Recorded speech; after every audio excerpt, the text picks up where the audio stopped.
गीता अध्याय 15 के श्लोक 16-17 में 3 प्रभु बताए हैं। ये 3 प्रभु कौन हैं? किस प्रभु की शरण में जाने के पश्चात जन्म और मरण समाप्त हो सकता है? 3 प्रभुओं में सबसे उत्तम परमात्मा कौन है? कैसा है?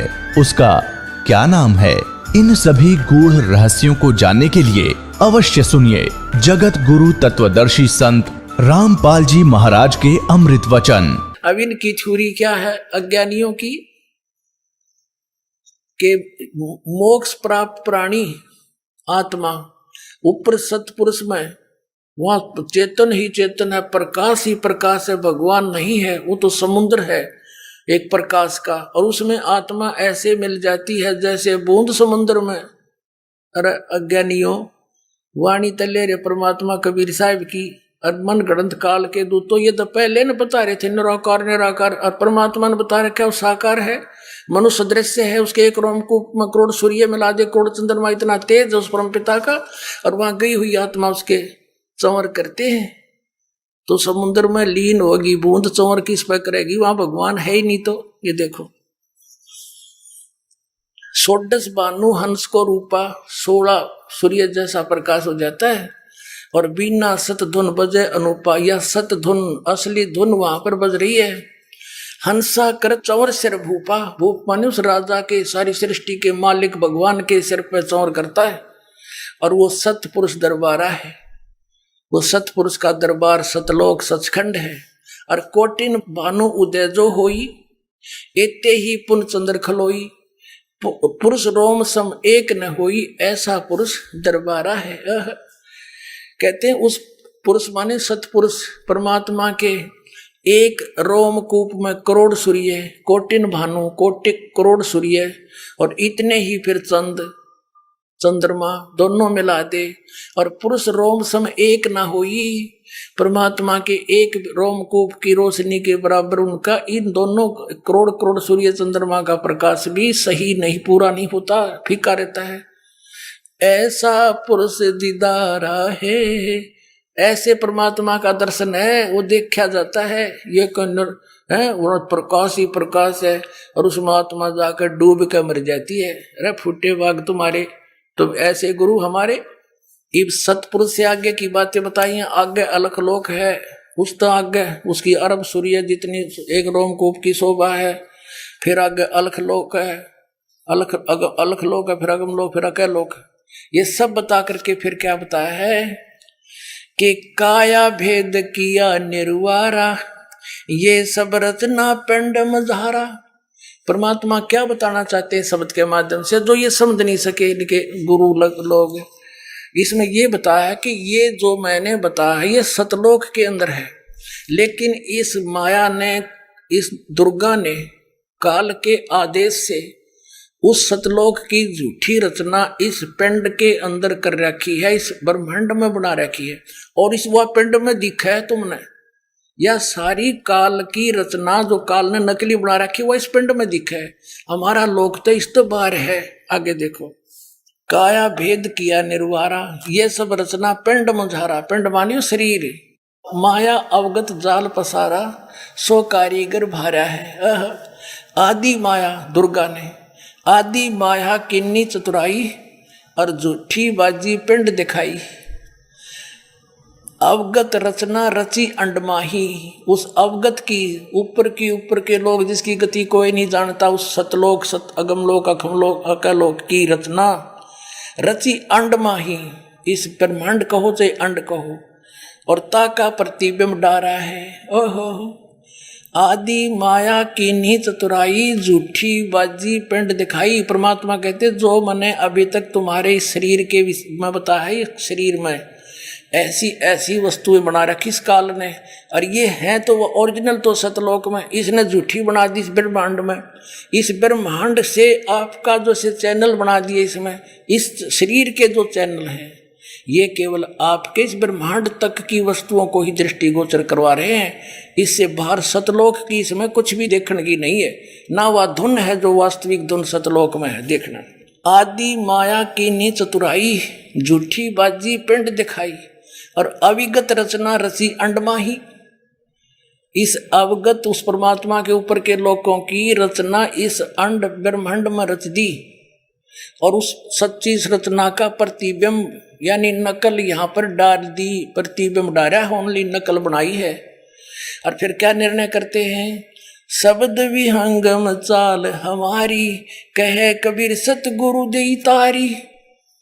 शब्द विहंगम चाल हमारी, जैसे पक्षी उड़कर चला जाता है, तुम्हारी इस यहाँ की जो साधनाएं तुम करते हो, इस शरीर के अंदर खसम खसा रहते हो, इसमें नहीं, हम तो ऐसे जाएंगे जैसे पक्षी उड़कर चला जाता। शब्द विहंगम, विहंगम माने पक्षी, उस हमारे नाम की शक्ति से चाल हमारी, कहे कबीर सतगुरु दी तारी। हमारे सतगुरु ने ये चाबी दे दी जिससे सारा ज्ञान खुल गया, और खुले कपाट शब्द जनकारी। ओहो, अंड पिंड, पिंड अंड के पार सो देश हमारा है।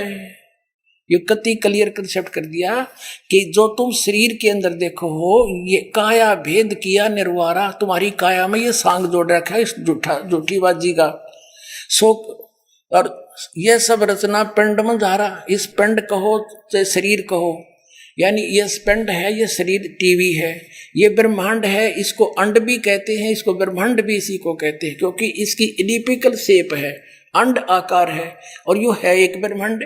उसके अंदर पूरे उस परमात्मा की सारी रचना इस ब्रह्मांड में रच दी उसने, उसका प्रतिबिंब इसमें है। तुम इसमें जख मार रहे हो, इसमें तो है नहीं।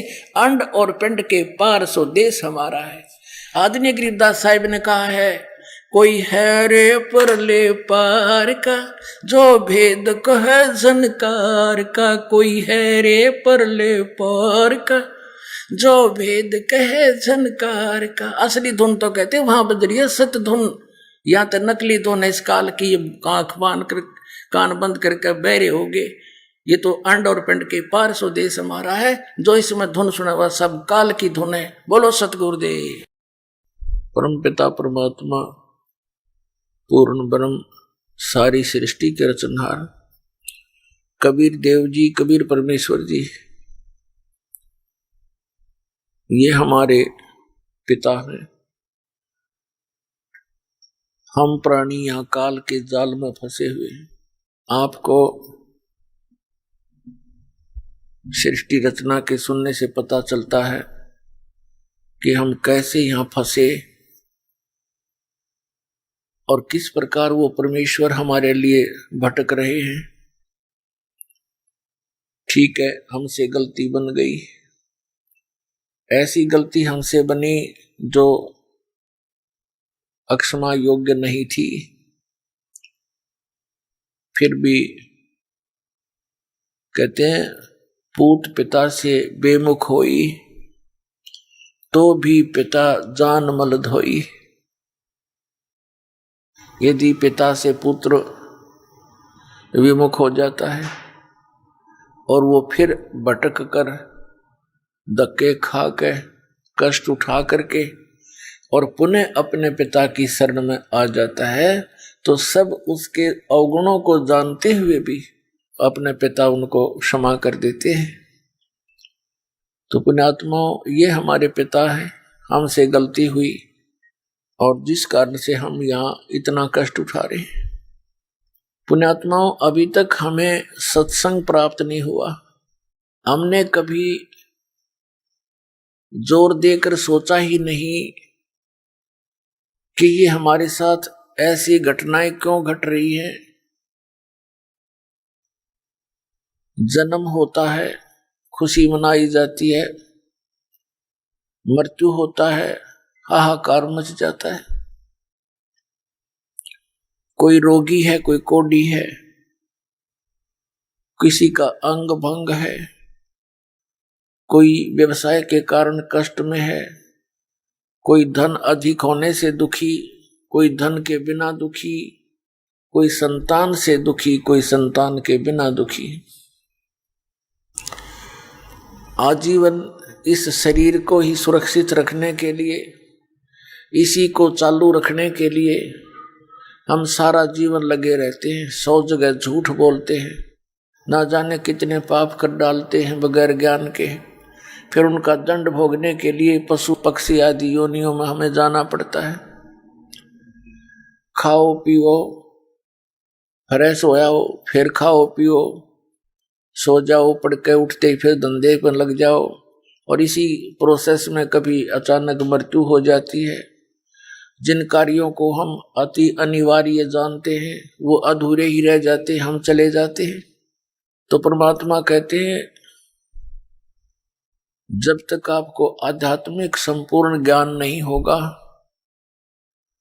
तब तक आप इधर सोच भी नहीं सकते, इस मार्ग पर कदम भी नहीं रख सकते। आध्यात्मिक संपूर्ण ज्ञान, कंप्लीट ज्ञान पूर्ण संत दिया करते हैं और स्वयं परमात्मा आकर ही वो यथार्थ ज्ञान प्रदान किया करते हैं। फिर उन महापुरुषों को जिनको परमात्मा मिले वो भी फिर परमात्मा के यथार्थ ज्ञान को ही प्रचार किया करते हैं, वो झूठ नहीं बोल सकते। तो जिन महापुरुषों ने परमात्मा को पाया वो संख्या में थोड़े थे, और जिन्होंने जनता को बरगलाया, झूठी कथा सुना के, शास्त्र विरुद्ध साधना बता के काल के जाल में फंसाया, वो बिना गिनती के असंख्य हैं। तो हमारे आसपास जो हमें ज्ञान प्राप्त हुआ वो अज्ञान था, और जिन महापुरुषों ने ज्ञान दिया वो संख्या में कम थे। उनके ज्ञान पर हमें विश्वास हुआ नहीं, क्योंकि हमें बरगलाने वाले घने व्यक्ति थे। उसका कारण क्या था कि हम उनके बहकावे में आ जाते थे। उसका कारण ये था कि हम अशिक्षित थे, और जिनको हम आचार्य, गुरु, ब्राह्मण, मंडलेश्वर, महर्षि माना करते थे वो संस्कृत भाषा अवश्य जानते थे, लेकिन उनको आध्यात्मिक ज्ञान नहीं था। एक भाषा विशेष के जान लेने से कोई महर्षि नहीं बन जाता या कोई संत नहीं बन जाता, विद्वान नहीं बन जाता। कोई संस्कृत में विद्वान है तो इंग्लिश में वो अविद्वान है, उसको कख नहीं पता उसका। विद्वान कौन होता है? जिसको पूर्ण अध्यात्म ज्ञान है, चाहे वो अक्षर ज्ञान भी नहीं रखता। भाषा प्रथम है, लिपि बाद में बनी है, व्याकरण भी उसी से बनाई जाती है। तो पुण्यात्मा, आज आपको वो सुअवसर प्राप्त हुआ है जो कभी आपको असंख्यों युगों के बाद प्राप्त हुआ होगा। कौन सा सुअवसर? कि ये बिचली पीढ़ी का समय, ये परमात्मा के ठीक का समय, कलयुग का 5500 वर्ष बीत जाना, और इस अध्यात्म ज्ञान का और सतनाम का और सारनाम का सार्वजनिक करने का अवसर समय परमात्मा ने दिया है। और इस समय आपका मानव शरीर, तो पुण्यात्माओं, आपके किस्मत का कोई पैमाना नहीं जिसे नापी जा सके, आप कितने पुण्यकर्मी प्राणी हो। लेकिन जो मार्ग आपको प्राप्त हुआ है इसके ऊपर अंतिम सांस तक दृढ़ रहना है। जरा सा भी गलती खा गए, चाहे अंतिम समय में भी आप इस मार्ग से विचलित हो गए, तो काल के जाल में रह जाओगे। लेकिन आपका किया हुआ ये भक्ति कर्म, सिमरण, सेवादान, ये आपके साथ रहेगा। लेकिन वो साथ तो रहेगा, और वो आपको यह संसारिक काल का सुख भी अत्यधिक प्रदान कर देगा। लेकिन लाभ क्या हुआ उससे? जो उद्देश्य था वो तो रह गया। जो पुण्यात्मा आज इस भक्ति युग में परमेश्वर कबीर जी की शरण में इस दास के माध्यम से आएंगे, और ये ऐसे मंत्र हैं जो बहुत ही जल्दी आपको भक्ति से चार्ज कर देंगे। जैसे बैटरी बिल्कुल डेड होगी, यानी डाउन होगी कति, और चार्जर पर लगा दो, स्टार्ट होगी तो घंटे 2 घंटे में वह चार्ज भी हो जाएगी। जब तक चार्जर ही नहीं लगाएंगे तो वह डेड हो जाएगी। तो इसी प्रकार जो पुण्यकर्मी प्राणी गुरु पद पर विराजमान है वर्तमान में या पहले कभी रहे हैं, परमात्मा को छोड़कर या उन महापुरुषों को छोड़कर जो भगवान से परिचित हुए, क्योंकि उनको तो चार्जर मिल गया था, सतनाम मिल गया था। अन्य जितने भी हैं वो पिछले पुनकर्मी प्राणी हैं, और वो भक्त, वो श्रद्धालु जो इन नकली संतों के फंस गए, ये भी पिछले जन्म के भक्ति से चार्ज थे। आगे इनको चार्जर मिला नहीं। चार्जर mean way of worship according to the शास्त्र।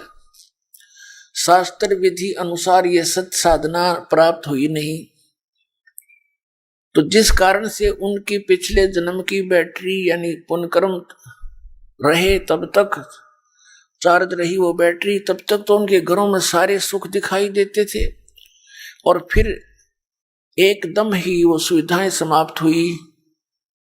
जो ये मान रहे थे कि हम इन राधा स्वामी पंथ के प्रवर्तकों द्वारा, संतों द्वारा दिए मंत्रों को जाप कर रहे हैं, जिस कारण से हमें सुख हो रहे हैं, आज उनके घरों में कैर टूट रहे हैं। पुण्यात्माओं, ये काल का जाल है। काल ये चाहता है कि ये नास्तिक हो जाएं, इनकी आस्था हट जाए भगवान से, और परमात्मा ये चाहता है कि जब तक ये पिछली पीढ़ी का समय आवे तब तक इनकी आस्था भगवान में बनी रहे। कुछ ऐसी लीला वो स्वयं ही करने आते हैं, ऐसी लीलाएं करके जाते हैं जिससे हमारा भगवान में विश्वास दृढ़ रहता है। जैसे द्रौपदी का चीर बढ़ाना, ये श्री कृष्ण के बस की बात नहीं थी, परमात्मा ने स्वयं लीला की थी। सोचल सीधर मैं करूं अपने जन के काज, तो उनका चीर बढ़ाया था परमात्मा ने सूक्ष्म रूप में आके। तो आज तक हमारी भगवान के प्रति दृढ़ता रही। फिर बीच में ये काल के दूत आ गए, इन्होंने ये कहना शुरू कर दिया, ये महर्षि दानंद जैसे अज्ञानियों ने, कि ये कभी नहीं हो सकता। अरे जब भगवान मनुष्य जैसे ही कर्म करेगा तो भगवान कहाँ से हो गया? फिर वो परमात्मा उसी को कहते जो अनहोनी को होनी कर दे और होनी को करे अनहोनी। तो अब ये नास्तिकता की तरफ चल पड़े थे। अब जैसे महात्मा बुद्ध कौन थे? ये महापुरुष थे, पुण्यकर्मी प्राणी थे पिछले जन्मों के। ये स्वर्ग में से सीधे पृथ्वी पर जन्मे थे और राजा के घर जन्म हुआ। राज को भी त्याग दिया, क्योंकि जो सुख इन्होंने स्वर्ग में देखा था वो यहाँ के राज्य में नहीं होता। तो इसकी आत्मा तृप्त नहीं हुई इस सुख से, घर त्याग दिया भगवान प्राप्ति के लिए, पुनः उस स्थान की प्राप्ति के लिए। आगे कोई संत सा मिला नहीं जो मार्गदर्शन ठीक कर दे। इसने हठ योग किया, गया के अंदर वट वृक्ष के नीचे बैठकर साधना शुरू की। अब ये हठ योग के विषय में गीता के अध्याय नंबर 17 के श्लोक नंबर 6-7 में स्पष्ट किया है कि शास्त्र विधि को त्याग कर जो मनमाना घोर तप को तपते हैं, उनको राक्षस स्वभाव को जान, वो मुझे भी और अंत शरीर के अंदर जितने बैठे हैं ये प्रधान, इनको भी क्रश करते हैं ये राक्षस स्वभाव के। तो कहने का भाव ये है कि मरने को हो गया महात्मा बुद्ध। एक माई ने उसके मुख का खीर लगा दी, सहज से धीरे धीरे चाटने लग गया। अगले दिन उसने अच्छी खीर खाई, धीरे धीरे फिर वो शरीर स्वस्थ हुआ, चार्ज हुआ उसका शरीर। अन्न के बिना वो कंडम हो गया था। फिर उसने अपना विधान बता दिया, अपना अनुभव कि starvation could not lead to salvation. भूखा मरने से आत्म कल्याण नहीं हो सकता। अब भूखा मरण की कही थी किसने उसने? कौन से शास्त्र में लिखा है कि भूखा मरण परमात्मा मिलेगा? आप पहले हठ योग करें, बकवाद करें, शास्त्र विधि त्याग कर साधनाएं करें, फिर उनसे कुछ मिलना ही नहीं, फिर अपने अनुभव बताने लग जाते हैं। श्रीमद् भगवद गीता अध्याय नंबर 6 के श्लोक नंबर 16 में कहा कि अर्जुन, ये योग अर्थात भक्ति न तो अधिक खाने वाले की और न बिल्कुल न खाने वाले की। ये अन्न त्याग दे, निराहार रह करके व्रत रखते हैं, और ना गणित जागने वाले की और ना अधिक सोने वाले की कभी सफल नहीं होती, सफल नहीं होती। तो जो हमारे सदग्रंथ हमें गाइडलाइन कर रहे हैं, इनका इनको कख पता नहीं था। तो फिर क्या होता है? ये पुण्यकर्मी प्राणी था पिछले जन्म का, इसकी वचन में भी शक्ति थी और जिस कारण से इसने अपने ऐसा विधान बना दिया जो आम जनता को पसंद था, और लाखों लोग इसके पीछे अनुयायी बन गए महात्मा बुद्ध के। और जो दीक्षा महात्मा बुद्ध देता था वो शास्त्र विधि त्याग का मनमाना आचरण था, जिस कारण से महात्मा बुद्ध के अनुयायियों को आध्यात्मिक लाभ कोई नहीं हुआ। कुछ वर्षों के बाद, क्योंकि पहले तो सभी भगवान को चाहने वाले व्यक्ति थे, धीरे धीरे नष्ट तीसरी चौथी पांचवी छठी पीढ़ी में जाकर के, पहले तो पुण्यकर्मी प्राणी थे उसके अनुयायी, उनको अपने आप पिछले संस्कारों से लाभ होता रहा। वो सोचते रहे कि जो हमारे गुरुजी ने हमें साधना बताई है इससे हमें लाभ हो रहा है। आगे चलकर उन्हीं साधना के करने वाली अगली पीढ़ियों को कोई लाभ नहीं हुआ, तो अंत में नास्तिक बन गए कि कुछ नहीं होता भगवान की भक्ति से, क्योंकि उनकी भक्ति ठीक नहीं था, होगा कैसे। जिस कारण से पूरा चीन, जो विश्व की लगभग आधी आबादी बताते हैं, वो सारा नास्तिक हो गया, कम्युनिस्ट कहने लग गया अपने आप में, भगवान से दूर आदमी। और जो ये कहता है कि कुछ भी नहीं है, परमात्मा कुछ नहीं है, अपने आप सृष्टि बनती है, नर्मदा से उत्पन्न होती है, इसके विषय में गीता जी में लिखा है 17वें अध्याय के 4, 5, 6 श्लोक के अंदर और 10, 11 के अंदर, कि जो व्यक्ति ये कहता कि भगवान नहीं है और ये नर्मदा से उत्पन्न होती है सृष्टि, वो उसके विषय में लिखा कि वो नास्तिक और संसार का नाश करने के लिए पृथ्वी पर जन्मा है। वो ऐसे निकम्मे आदमी बताए। तो पुण्यात्माओं, अब यही चाल काल ने चाल रखी है। ये निरंकारी पंथ और एक यू ब्रह्मा कुमारी पंथ, एक यू राधा स्वामी और सच्चा सौदा सिरसा वालों का पंथ, जय गुरुदेव पंथ, जनोद भिवाणी वाले का पंथ, यू राधा स्वामी एक का कुएं का जल है सारा। ये काल के सुनियोजित जाल हैं। अब पुण्यात्माओं, इस दास ने 1994 से लेकर आज 2012 होगी, 18 वर्ष हो गए गला पड़ाते ने। और बूंदा अच्छा कहें, मुझे मैं सच्चा ज्ञान बताऊं, मुझे बुरा कहें, और मुश्किल से ये 10-1 लाख व्यक्ति हुए होंगे। और वहां देखो भगवान करोड़ों की संख्या में, क्योंकि वहां तो काल का भाव है, कितने जाओ काल प्रेरित करके भेजता है ना, वहां ले लो नाम, वहां सब ठीक है। अब ये दास गांव गांव में सत्संग करने जाता था। अब सत्संग तो सुनते हमारा इस दास का, और सत्संग सुनने के बाद आत्मा बेचैन हो जाती है, तरफ उठती है भगवान के लिए। जब नाम की कहते कि दीक्षा ले लो, फिर क्या कहते ना, दीक्षा तो हम कहीं और से लेंगे, बड़े गुरुओं से। वो बड़े गुरु कौन?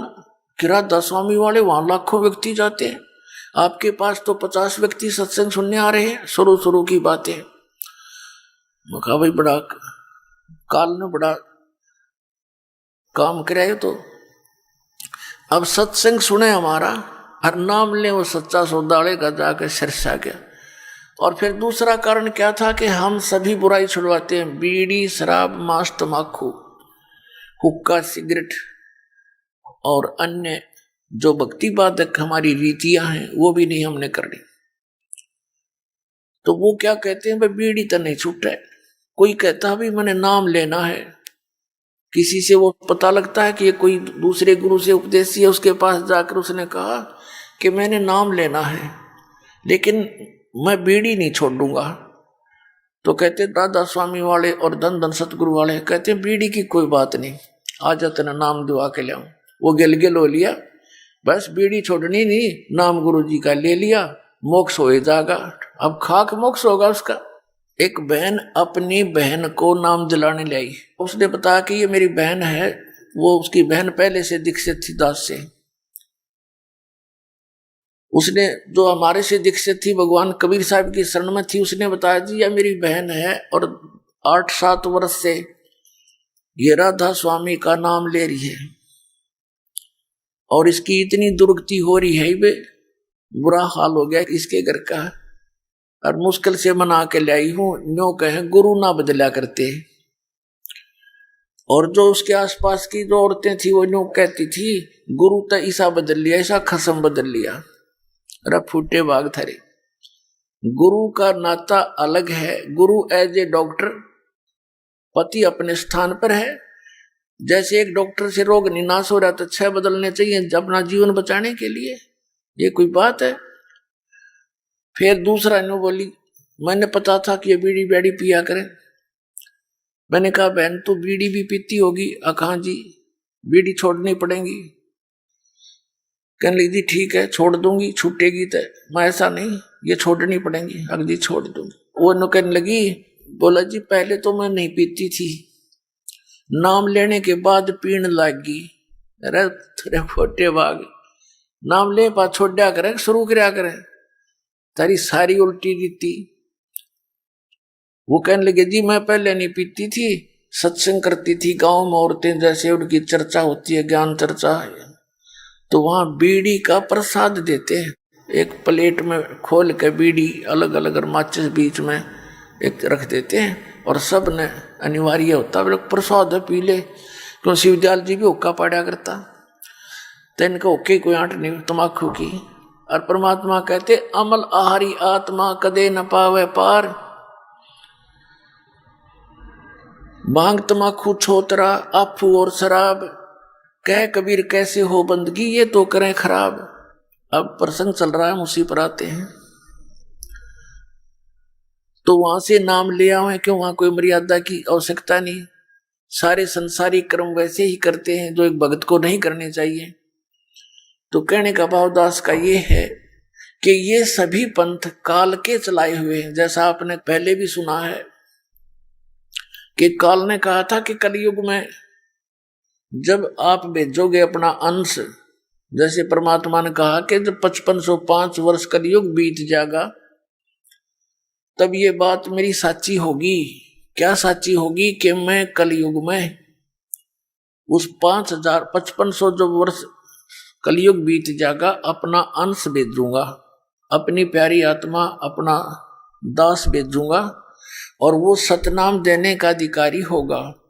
उसके ज्ञान को सुनकर के सभी पंथ और सभी मजहब भक्ति करेंगे विधिवत, सब बुराई छोड़ देंगे और सभी एक हो जाएंगे, और पूरे विश्व में सतनाम का जाप करके सिमरन करके मोक्ष प्राप्त करेंगे और सब बुराई से दूर हो जाएंगे। सतयुग जैसा माहौल पूरी पृथ्वी पर इस भक्ति युग में एक बार पुनः फिर होगा। तो तब काल ने कहा था कि मैं और भी बहुत से पंथ आपके सतलोक सचखंड के नाम ले लेकर चलवा दूंगा, और वो सभी पंथ वो नाम मेरा ही जाप करेंगे काल का, यानी सतनाम को छोड़ के और जितने भी मंत्र हैं और सार नाम आदि नाम को छोड़कर सभी जाप काल के हैं मंत्र विधि, और उनके जाप करने वाला काल कहता है मेरा ही होगा। ये प्रोमिस करा था परमात्मा से, प्रार्थना करके वचनबद्ध किए थे, भगवान आपका नाम जपें आपका, आपकी भक्ति करें आपके, और मेरी करें वो मेरे। तो एक सतनाम और सार नाम को छोड़कर सभी मंत्र काल के हैं, तो वो अपने आप काल के जाल में रहेंगे। तो इस काल ने कहा था कि 12 पंथ करूं मैं साजा, नाम तुम्हारा ले करूं आवाजा। 12 पंथ नाम जो ले ही, वो मेरे मुख आन समोही, और अनेक पंथ चलाऊं।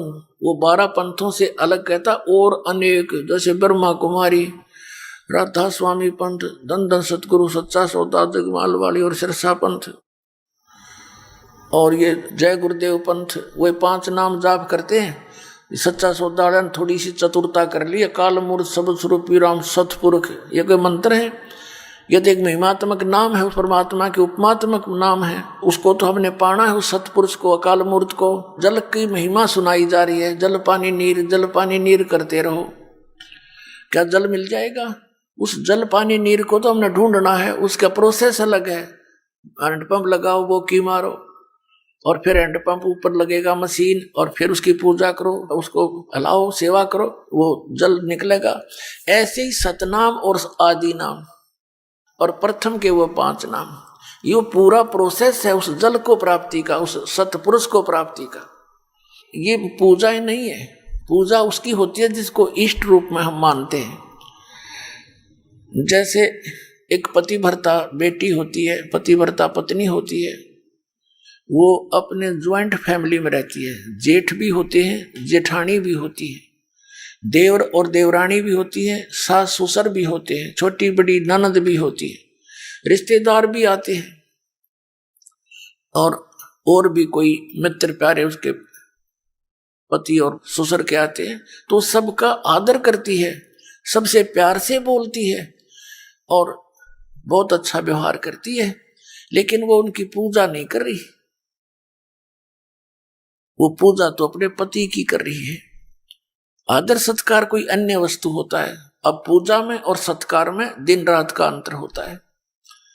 अब जैसे वो पहले ऐसे ढंग से रहती है घर में, पतिव्रता लड़की में सारे गुण होया करे, वो एक गुण से पतिव्रता नहीं बन जाती। वो तो पतिव्रता लट्ठम लट्ठा रहे, सारे दिन ननद गेलिया, कदे सास के साथ, कदे ससुर के न गाली दे रही, वह क्या की पतिव्रता, वो तो कली आ रही है। तो पतिव्रता के अंदर सारे गुण होया करें। पतिव्रता तो है ही है, साथ में वचनव्रता भी होनी चाहिए, यानी ऐसे वचन बोले जो किसी दुख ना दे। तो वो ऐसी लगती है कि जैसे सबको बहुत अच्छा प्यार देती है, सबको अपनी सी लगती है। लेकिन जब वो ज्वाइंट फैमिली अलग होती है, वो ज्वाइंट फैमिली में रहती थी, इकट्ठा परिवार में रहती थी, जब वो भिन्न भिन्न होते हैं तो उस समय देखो पूजा किसकी करती थी, उसके हिस्से में एक चम्मच भी आई होगी उसको भी नहीं छोड़े, जब बैठा लाओगी कि मेरी है, अपने पति के साथ अपने घर में चली जाएगी जो उसके हिस्से में आए हैं, फिर ना देखो उनकी तरफ झांक कर भी। तो पुण्यात्मा, हम यहाँ इस पृथ्वी पर रह रहे हैं, हमारा एक ज्वाइंट फैमिली है, उसमें हमारे मुखिया कौन है? ये तीनों देवता, रजगुण ब्रह्मा, सतगुण विष्णु, तमगुण शिव जी, दुर्गा और गणेश, और साथ में ये ब्रह्म।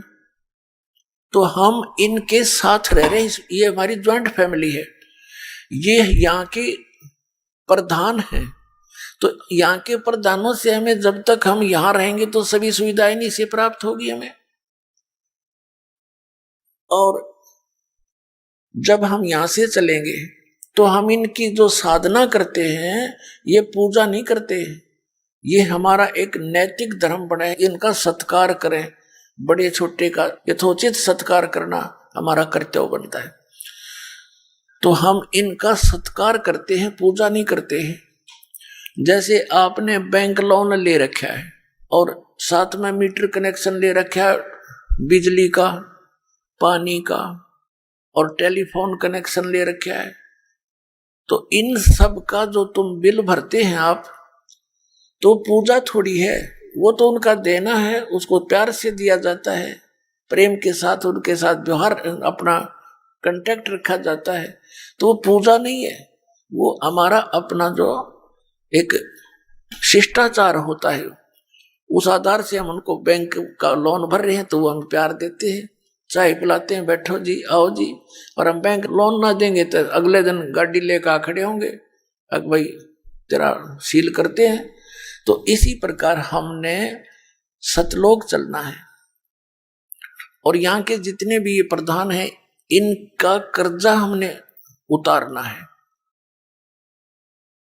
उस कर्जे को उतारने के लिए, उस लोन को उतारने के लिए हमने कौन कौन सी साधनाएं करनी है, कौन कौन सी मजदूरी करनी है। साधना का अर्थ मजदूरी होता है और पूजा अलग होती है। तो साधना तो प्रोसेस है, जैसे हम पूजा तो करते हैं जल की, और साधना कौन सी है, वो हैंडपंप लगाते हैं, वो हमारी साधना है। फिर ऊपर मशीन लगाते हैं और मशीन लगा के फिर जल निकालते हैं, वो भी साधना में ही है। और उद्देश्य क्या है सब मजदूरी करने का, कि हमें जल मिले। तो जल के लिए सारा कुछ ये प्रोसेस हो रहा है। ब्रह्मा विष्णु महेश के जो मंत्र आपको दिए जाते हैं, ये प्राथमिक चिकित्सा समझ लो आपकी। तो ये हमारी पूजा नहीं है, ये तो मजदूरी है। लेकिन पाना क्या है, हमने जल पाना है, वो अकाल मूर्त पाना है, वो सतपुरुष पाना है, उसका प्रोसेस है। ये 5 नाम प्रथम आपको दिए जाते हैं। तो ये पहले केवल 5 नाम ही दिए जाते थे, क्योंकि परमात्मा ने कहा था धर्मदास मेरी लाख दुहाई, और ये सार मूल ज्ञान की तबारना चाहिए। अभी इस मूल ज्ञान को सार्वजनिक नहीं करना। इन 5 नामों के जाप से बहुत लाभ होता है। यहाँ का संसारिक लाभ आपको कलम तोड़ मिल जाएगा इन 5 नामों से, जो आपको 7 दिए जाते हैं। अब प्रथम और लास्ट, इसके अतिरिक्त जो बीच के मंत्र हैं, इनसे आपकी संसारिक सुविधा बहुत मिलनी शुरू हो जाएंगी। ये इतने गजब के मंत्र हैं, ये वास्तविक मंत्र हैं इन भगवानों के। जैसे कई लोग कहें कोई मंत्र दे दे गुरुजी, नहीं। अब जैसे खागड़ जोटे होते हैं, अपने भैंसे देखे हो, उन्हें भैंसा भैंसा करें जा, वो कतई नहीं देखे। अरे एक बार नो कर दे हर, वो नो देखेगा बाज गए, तो उसका अट्रैक्शन हो गया उसमें, उसका अपने आप ही प्रभावित होता है, दौड़ा आवेगा फिर। तो ऐसे ये मंत्र हैं जो इन भगवानों को विवश कर देते हैं, ऐसे अट्रैक्ट होने के लिए और खींचने के लिए। इसलिए सतनाम कहलाता है। ये जो 2 अक्षर का मंत्र है, ये सच्चा नाम है, और इसी से प्रभावित होते हैं। तो पुण्यात्मा, ये जो 5 नाम हैं, पहले परमात्मा ने धर्मदास साहिब जी को कहा था ये 5 नाम देना, लेकिन अब परमात्मा ने आदेश दिया है कि ये 7 नाम देना। 5 तो है ही है, तो इन 7 नामों में क्या विशेषता बन गई कि मान लीजिए आपको सतनाम प्राप्ति हुआ नहीं और आपकी मृत्यु हो जाती है, तो ये पहला और लास्ट वाले मंत्र में इतनी शक्ति है कि आपको तुरंत ये मानव शरीर प्रदान करवाएगा, तुरंत, और कहीं जाने की आवश्यकता नहीं। सीधा 10वें महीने बाहर आ लेगा माँ के पेट से, गोदी में यहीं पर। और पहले ये मंत्र इसलिए नहीं दिए जाते थे क्योंकि ये नकली भी मंत्र इसी का शुरू कर देते, और उसमें क्या था, मालिक ये 5 नाम इसलिए देगी कि इनसे इनको यहाँ संसारिक थोड़े बहुत सुख मिलते रहेंगे, ये घने दुखी ना होंगे, मोक्ष तो इनसे नहीं हो सकता इस तरह के जाप से। लेकिन समय पर रोटी कोठी और ये संसारिक व्यवसाय जो तुम समझते हो, ये इससे ठीक चलते रहेंगे। तो इसलिए प्रदान किए जाते थे कि ये इनमें कुछ तो आस्था भगवान की बनी रहेगी, क्योंकि परमात्मा अलग दिखा देता है जो भक्ति करने वाले को कि मुझे आज लाभ भगवान की तरफ से हुआ है। ऐसे था। तो उस समय यदि मनुष्य जीवन शीघ्र भी मिल जाता तो भी कोई लाभ नहीं था, क्योंकि सतनाम और सारनाम देने का वो टाइम नहीं था। अब ये समय आ गया सतनाम और सारनाम देने का, और इसमें वैसे तो मंत्र, ये प्रथम मंत्र लेने के बाद भी आपको काल अटैक नहीं कर सकता, आपकी अकाल मृत्यु नहीं हो सकती। आप दास बार बार कहता है कि ये काल का दाव कैसे लगता है कि हम मर्यादाहीन हो जाते हैं, नाम खंडित कर देते हैं, और जिसमें आपका नाम खंडित हो गया और कुदरती आपके प्रारब्ध का मृत्यु का समय भी निकट आ गया उसी दौरान, तो आप पे अटैक हो जाएगा। कुछ एक ऐसे भक्त हैं जो नाम ले लेते हैं और नाम भी कई बार खंडित कर लिया और वो अभी तक जीवित है, तो अभी उनका वो ठीक का समय ना आया है, वो मृत्यु का समय नहीं होगा, इसलिए दाव लग रहा है। तो पुण्यात्मा, आप जी ने नाम लेने के बाद मर्यादा को सबसे अधिक महत्व देना है। भक्ति से कम भी हो जा लेकिन मर्यादा रहे। जैसे आप जी समुद्री जहाज में बैठ गए, तो जहाज में बैठे, जहाज चल रहा है और उससे नीचे उतरने की चेष्टा करोगे तो डूब कर मर जाओगे। तो कुछ समय के बाद आपकी स्थिति ऐसी हो जाएगी, कैसी, और फिर मर्यादा रखने से लाभ होगा। मर्यादा खंड होने से कितनी हानि होती है। जैसे माता गर्भ को रखे यत्न बनाए, ठेस लगे तो क्षीण होए, ऐसे भक्ति जावे। जैसे माता गर्भ को रखे यत्न बनाए और ठेस लगे तो क्षीण होए, छिन्न हो जा, नष्ट हो जाती है, ऐसे भक्ति जाए। अब जैसे माता को गर्भ रहा हो, फिर वो कितनी सावधानी बरतती है उस अपने लाल को, बच्चे को, बेटा या बेटी को जो उसके गर्भ में पल रहा है, उसकी कितनी सावधानी बरतती है कि कहीं मेरा गर्भ खराब ना हो जा। रात को करवट लेती है माता, तब भी उसको चिंता बनी रहती है कहीं मेरे बालक पर दाब ना आ जा। एकदम फड़क के उठती है, चलती है, कदम रखती है पृथ्वी पर तो भी बड़े नाप तोल के रखती है, कहीं झटका लग जा, बच्चा खराब ना हो जा, तो अपना लाल प्राप्त कर लेती है। इसी प्रकार जिस दिन आपको उपदेश मिल गया उसी दिन आपके अंदर भक्ति का बीज गिर गया, ये सत्कर मान लेना। धीरे धीरे आप भक्ति की सब क्रियाएं करते रहोगे तो ये भक्ति रूपी लाल आपका अंदर फल पल रहा है, और इसमें थोड़ी सी मर्यादा हीन होगे तो ये खंड हो जाएगा, अपने आप अक्षीण हो जाती है भक्ति। तो जैसे इसमें मर्यादा बहुत अनिवार्य है, जैसे सीता जी थी, श्री रामचंद्र की पत्नी, वनवास में थे, कुटिया बना कर रह रहे थे, एक बगीची भी बना रखी थी छोटी सी फुलवाड़ी सी फूलों की। तो उसमें एक ऐसी कोई घटना घटी इनके साथ, वो लंबी कहानी है या नहीं बताऊंगा।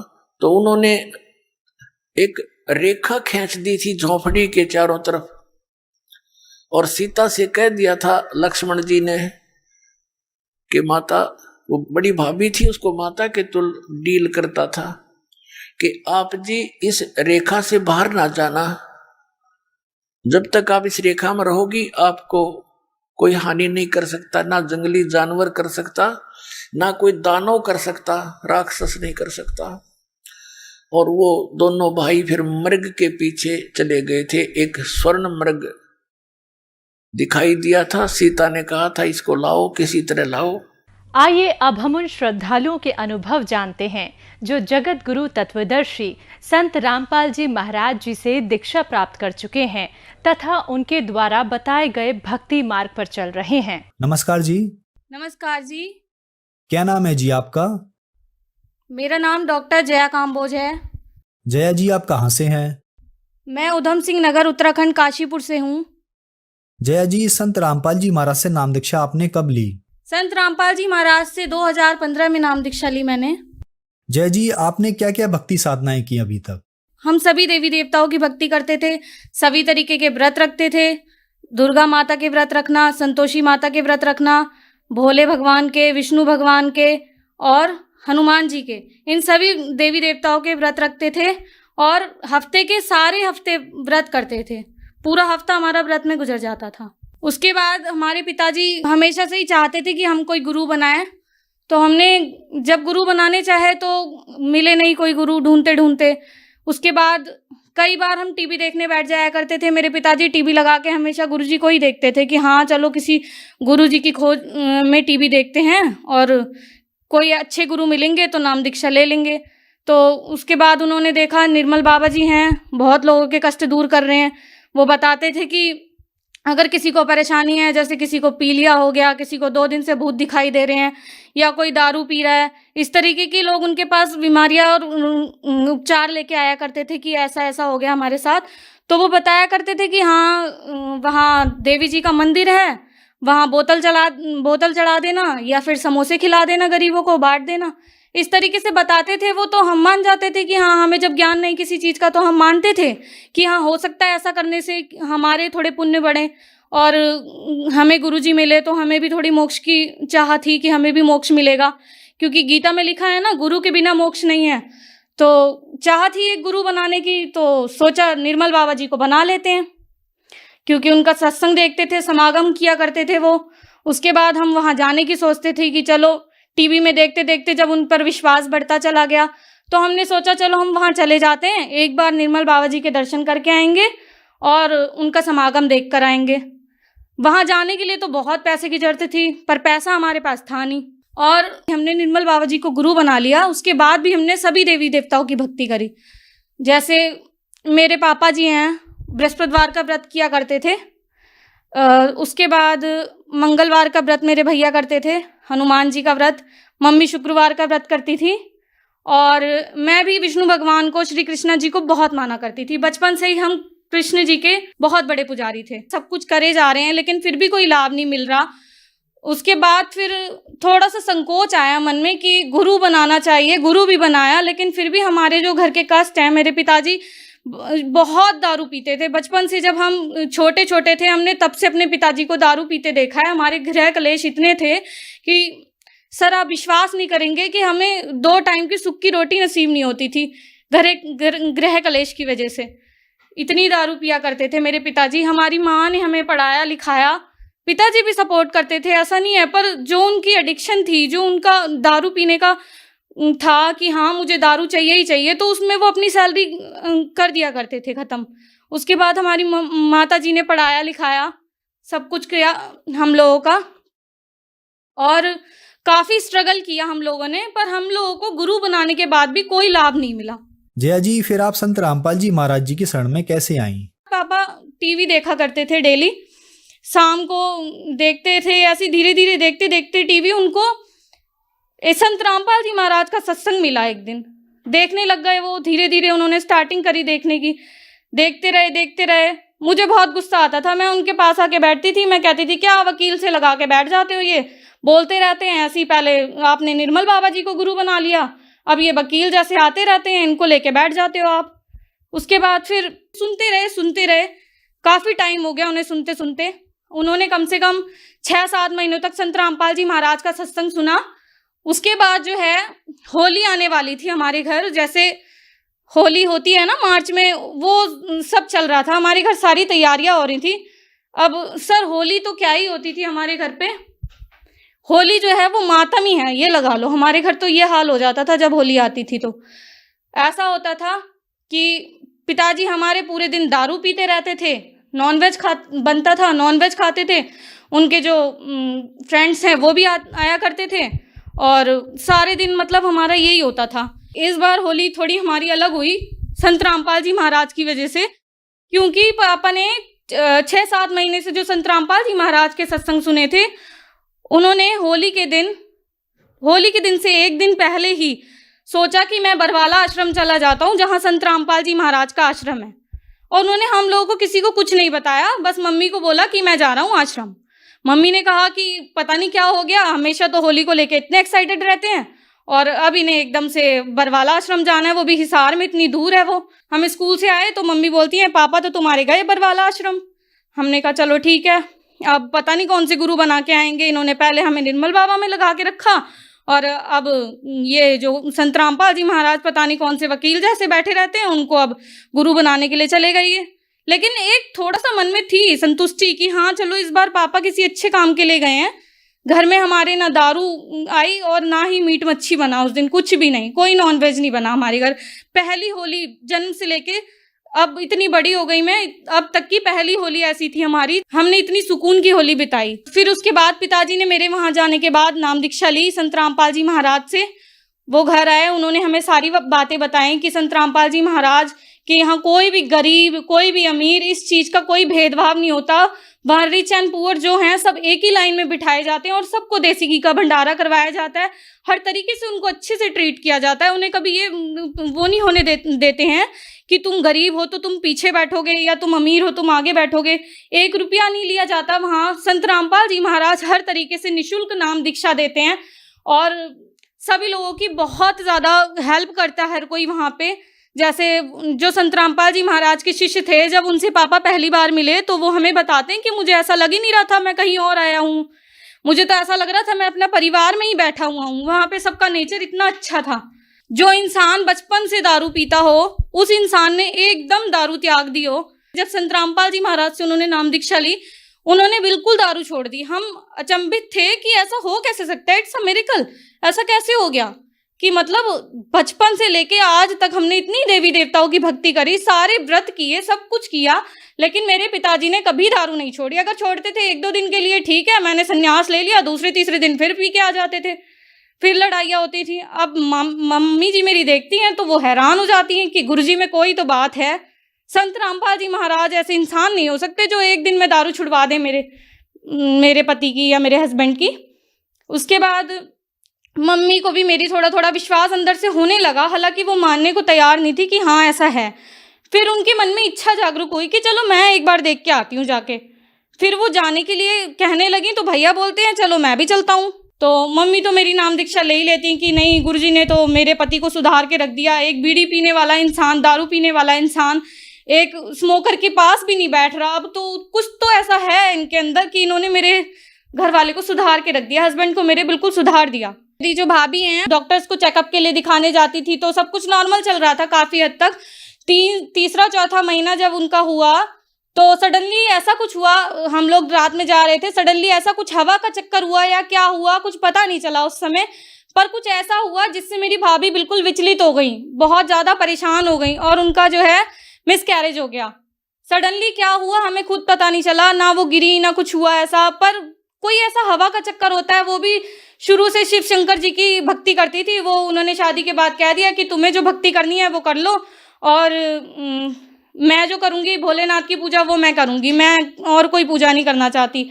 तो पता नहीं क्या हुआ उनके साथ ऐसा जो उनका मिसकैरेज हो गया। उसके बाद डॉक्टर्स के पास गए, डॉक्टर्स ने कह दिया कि ओवरी जो है वो पूरी तरीके से इन्फेक्टेड हो चुकी है, अब जो है माँ बनना बहुत मुश्किल है, ऐसी सारी बातें उन्हें कहीं। तो बहुत डिप्रेस्ड हो गई, वो बहुत परेशान हो गई, बहुत उनका विश्वास एकदम उठ सा गया हर चीज़ के ऊपर से, बहुत रोती थी, डिप्रेस्ड हो गई बिल्कुल एकदम, घर में बैठी रहती थी अकेले। और जहाँ मैं थी, मैंने भी संत रामपाल जी महाराज को कभी ये नहीं सोचा था कि मैं इंसान से कभी नाम दीक्षा लूँगी या इनको अपना गुरु बनाऊँगी, क्योंकि मैंने एक ही बार देख रखा था कि हाँ निर्मल बाबा जो हैं उन्होंने हमें क्या दिया और क्या हमने उनसे पाया। जो भी था निर्मल बाबा जी के बाद मेरा हमेशा से विश्वास उठ गया था कि मैंने कोई गुरु नहीं बनाने। उसके बाद जब भाभी के साथ ऐसा हुआ तो फिर पिताजी मेरे कहने लगे चल बेटा एक बार संत रामपाल जी महाराज जी से नाम दीक्षा लेके देख ले, अगर होता है तो ठीक है, कुछ ना कुछ तो परमात्मा करेंगे ही। अब संत रामपाल जी महाराज जी ऐसे गुरु हैं जो अच्छे कैंसर की बीमारियां जिन्होंने एकदम ठीक कर दी हैं, तो हमारा भी कुछ ना कुछ परमात्मा जरूर करेंगे, गुरुजी कुछ ना कुछ जरूर करेंगे संत रामपाल जी महाराज। तो उनका अंदर जो था विश्वास नहीं था, फिर भी उन्होंने नाम दीक्षा ली संत रामपाल जी महाराज जी से।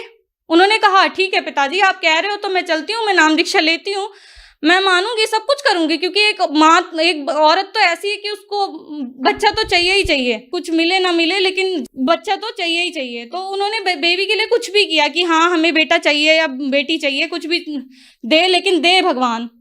उसके बाद जब मिसकैरेज होने के बाद डॉक्टर्स ने ऐसा कह दिया कि अब कुछ नहीं हो सकता, तो वो बहुत हताश हो गई थी और बहुत रोती थी, डिप्रेस्ड हो गई थी। फिर गुरुजी से नाम दीक्षा ली संत रामपाल जी महाराज से उन्होंने, पिताजी के कहने पे। उनके साथ मैं भी आई थी काशीपुर ढकिया, जहाँ मेरी शादी हुई है, यहाँ पे ही नाम दीक्षा केंद्र है ढकिया में, ढकिया नंबर 1 में। तो यहाँ मैं भी आई उनके साथ कि चलो भाभी आप चल रहे हो तो मैं भी चलती हूँ, देख के आती हूँ। फिर मैं आई उनके साथ, वो तो नाम दीक्षा लेने आई थी। मैंने इन लोगों का सब व्यवहार देखा, सबको देखा कि हाँ किस तरीके से सिंप्लिसिटी से लोग रह रहे हैं। मतलब आज के ज़माने में इतने दिल के साफ लोग और ऐसे सिंप्लिसिटी से यहाँ रह रहे हैं, उनको देख के मतलब थोड़ी हैरानी सी हुई कि क्या ये कोई नया जगत है क्या, अलग ही सारा माहौल था यहाँ पे, देख के सबको हैरानी सी हुई थोड़ी। तो मैंने कहा चलो ले लेते हैं नाम दीक्षा लेने में क्या, मुझे बंदी थोड़ी ना बना लेंगे संत रामपाल जी महाराज अपने पास, कर तो मैं सभी लूँगी। संत रामपाल जी महाराज से मैंने भी नाम दीक्षा ग्रहण की, मेरी भाभी ने भी की। कुछ टाइम बाद 4-5 महीने हुए, she get pregnant and all because of संत रामपाल जी महाराज। और उसके बाद अब उनके 2 बेटे हैं, सब कुछ संत रामपाल जी महाराज की वजह से हुआ। मेरे पिताजी जो बचपन से एडिक्टेड थे, दारू पीते थे, नशा करते थे, उन्होंने नशा छोड़ दिया। हमारी आर्थिक स्थिति बहुत सुधरी। मेरी भाभी जो कभी प्रेग्नेंट नहीं हो सकती थी, ओवरी इन्फेक्टेड थी उनकी, वो 2 बच्चों की माँ है और बेटे हैं दोनों परमात्मा की दया से, उनके गुरुजी की संत रामपाल जी महाराज की दया से।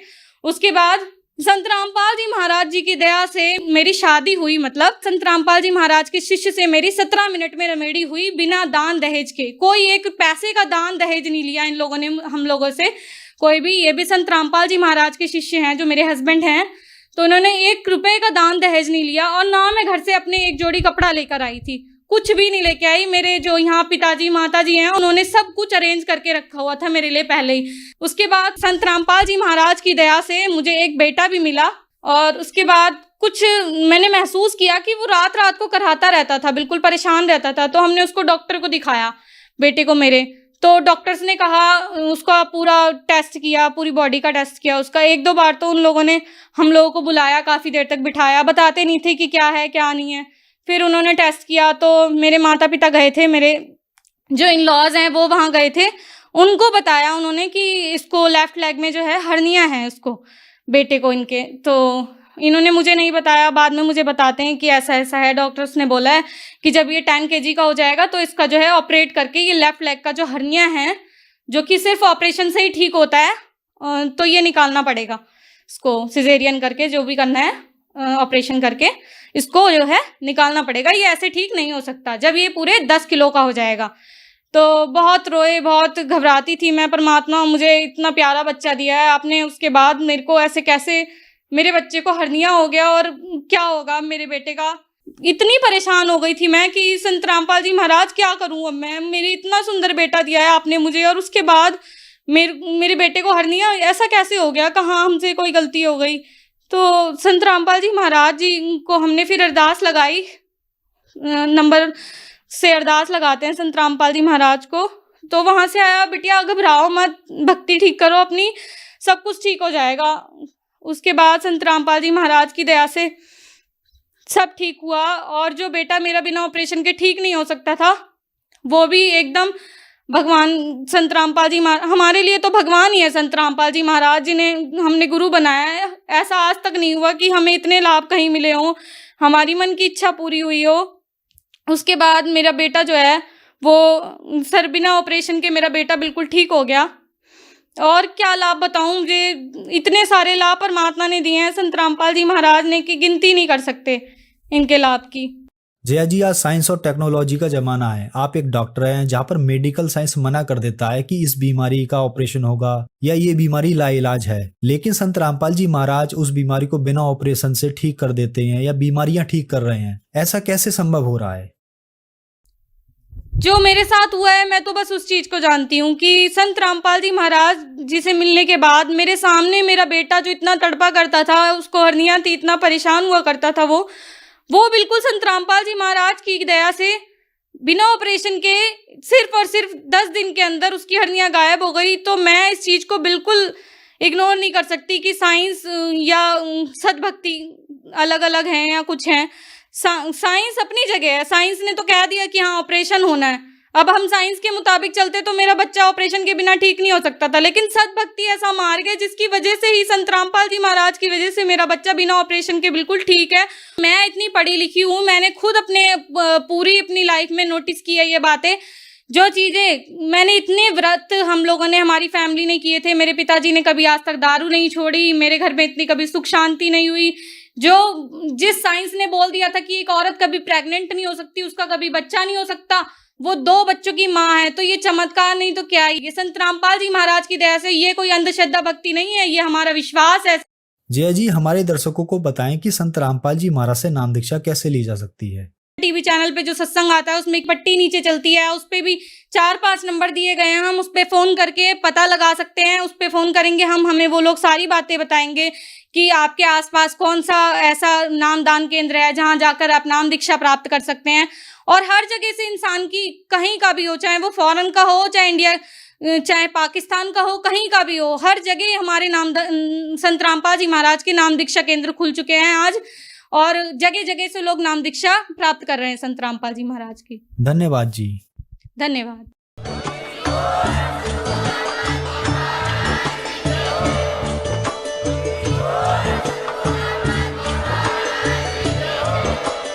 आप सुन रहे थे जगत गुरु तत्वदर्शी संत रामपाल जी महाराज जी के मंगल प्रवचन। अधिक जानकारी के लिए विजिट कीजिए हमारी वेबसाइट www.jagatgururampalji.org। संत रामपाल जी महाराज जी के शुभ आशीर्वाद से पूरे विश्व भर में 500 से भी ज्यादा नाम दीक्षा केंद्र हैं, जिन पर संत रामपाल जी महाराज जी द्वारा ऑनलाइन निशुल्क नाम दीक्षा दी जा रही है। अपने नजदीकी नाम दीक्षा केंद्र का पता करने के लिए संपर्क करें 8222 880541।